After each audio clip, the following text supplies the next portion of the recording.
The Young and the Restless. Spoilers. Next 2 week, full August, 10 to August 21. Welcome back to our channel, everyone. Today is a beautiful, bright day, which is honestly the exact opposite of the dark, twisted, and incredibly complicated drama we are about to unpack. Let's dive right into the absolute chaos brewing in Genoa City for the upcoming week.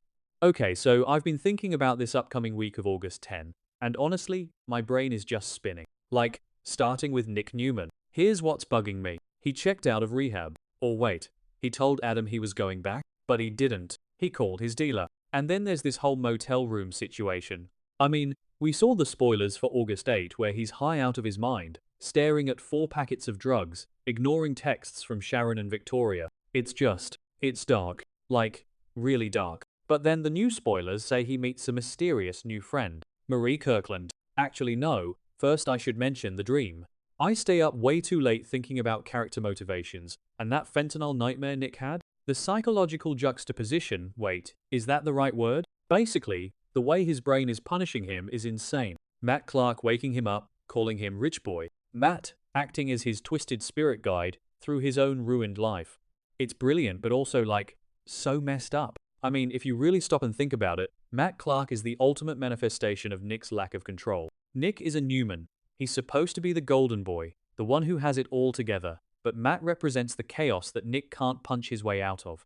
And in the dream, they go to the shadow room, which, side note, Danny Romalotti is managing now? Wild. But anyway, Nick sees Sharon passed out, and Mariah is there. And Mariah says, "I'm not Mariah, I'm Cassie." Like, wow. That hit me hard.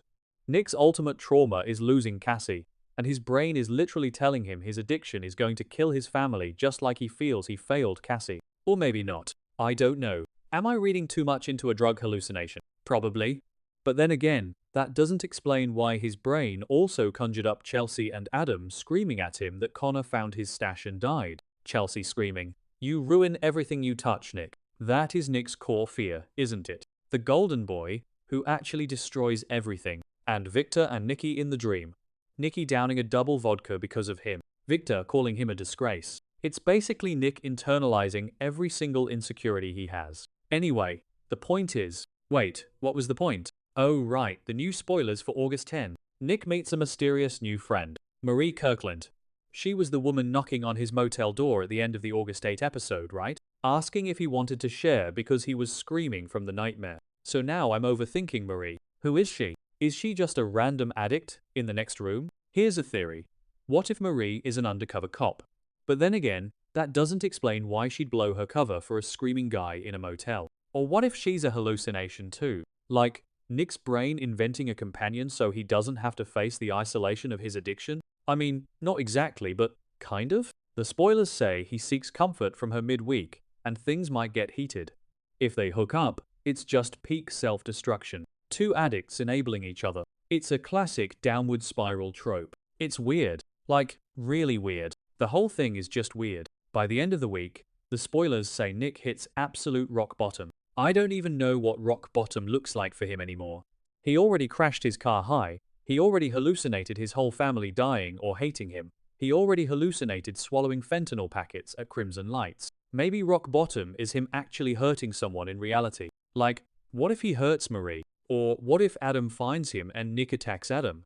Adam and Victoria are supposed to be teaming up to help him, which is a miracle in itself because Adam and Victoria never agree on anything. But Victoria is desperate. She's working overtime to keep the family peace, especially with Victor and Nikki renewing their vows and planning a trip to Venice.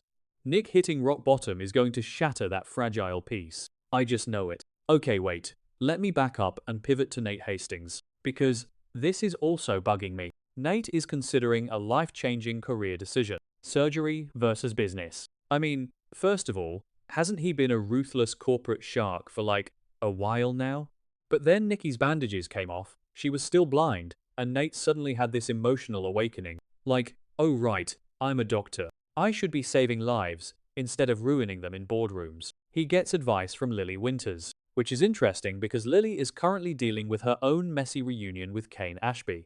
I think it was episode 12 or 13, somewhere around there when Kane donated the bone marrow for Malcolm and basically extorted his way back into Chancellor. Anyway, Lily advising Nate, I feel like Lily would tell him to go back to medicine. The corporate world made Nate kind of a monster for a bit, remember? He betrayed his own family.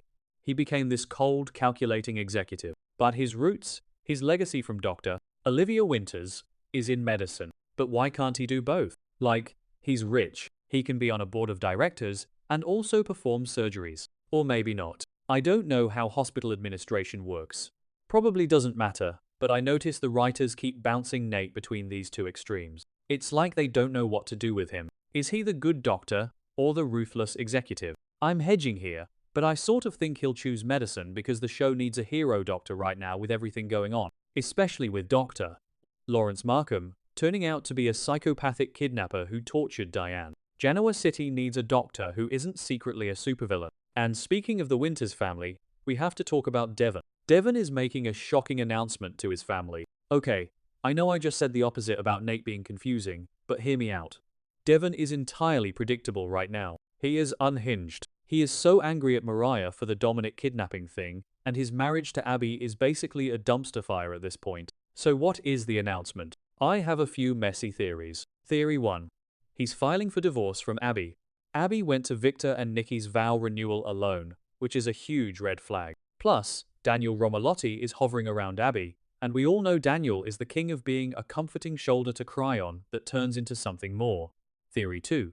He's suing for sole custody of Dominic to keep him entirely away from Mariah and anyone associated with her. Actually, he already asked a judge to review Mariah's case to send her to prison, right? So maybe the announcement is that he won? Devon's anger is just consuming him. It's like he can't see past his own trauma, which is valid. Mariah kidnapped his baby, but he's alienating everyone. Lily, Nate, Abby. If his announcement is business-related, maybe he's dissolving Chancellor Winters? No, wait. That doesn't make sense, because Billy and Kane are co-managing Chancellor right now. I'm losing my train of thought. Basically, Devon is going to drop a bomb and it's going to ruin whatever family dinner they are having. It always happens at a dinner or a corporate meeting. Okay, now I need to talk about the thing that is literally keeping me awake at night. Kyle Abbott and Victoria Newman. What is happening? The spoilers say Kyle sees a new side of Victoria and they might cross the line. Cross the line. We all know what that means in soap language. They are going to hook up, or at least get uncomfortably intimate. Let me just break down why this is so psychologically messy. Kyle was dating Claire Grace Newman. Claire is Victoria's daughter.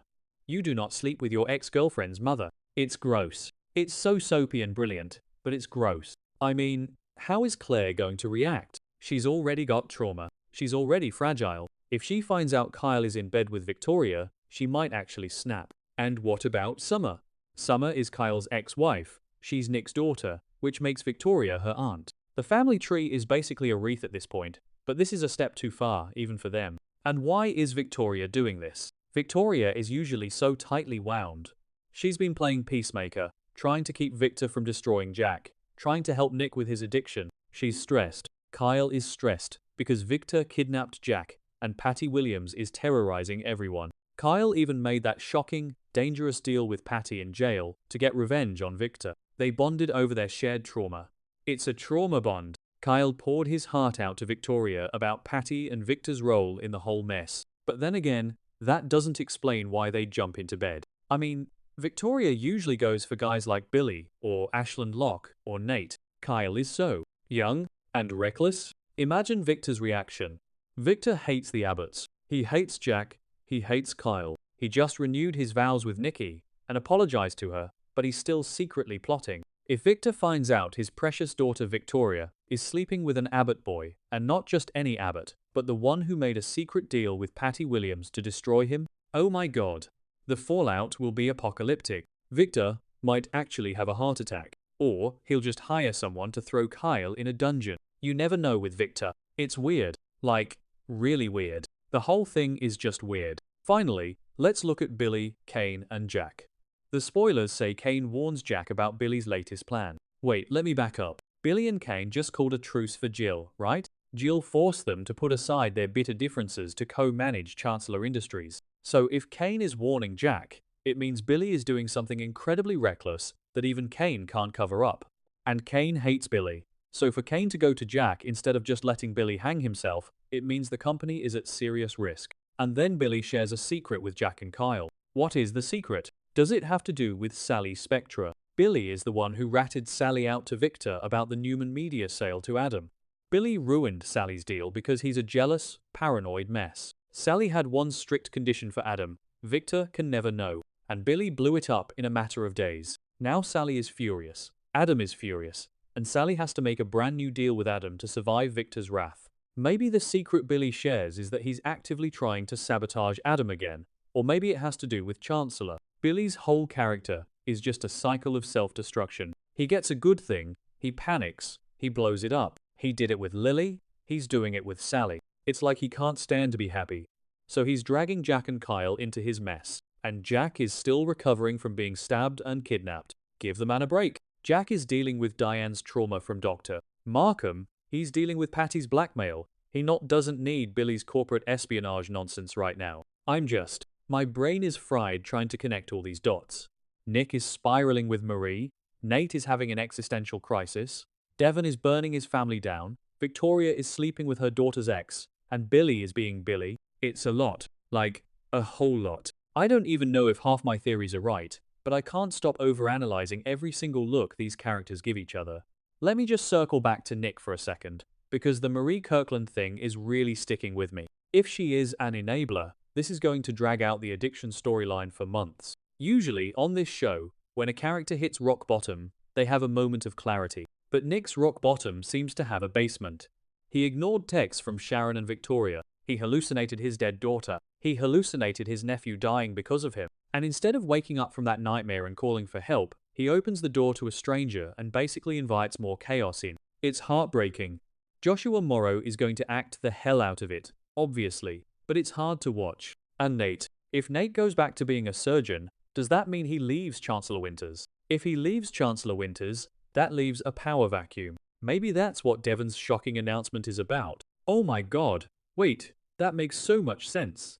If Nate steps down to be a doctor, Devon might announce he's taking full control, or maybe he's firing someone to restructure. See, this is what happens when I stay up late. The pieces start connecting, but then I realize I'm probably just writing fanfiction in my head. Or maybe not. I don't know. The Kyle and Victoria thing is still the craziest part of all of this. I just can't get over the Claire aspect. Claire has been so supportive of everyone. She attended the vow renewal. She's trying to fit into the Newman family, and her mother is going to betray her like this? It's a betrayal, right? Even if Kyle and Claire aren't together anymore, there's a girl code, and there's definitely a mother-daughter code. But Victoria has always had a blind spot when it comes to her own desires. She justifies everything she does because she's a Newman. I'll probably change my mind about all of this tomorrow anyway. It's just so much to process. The writers are really throwing everything at the wall right now, and honestly, I'm kind of here for it. Even the messy parts. Especially the messy parts. Anyway, the point is, wait, what was the point? Just tune in next week, I guess. It's going to be a bumpy ride.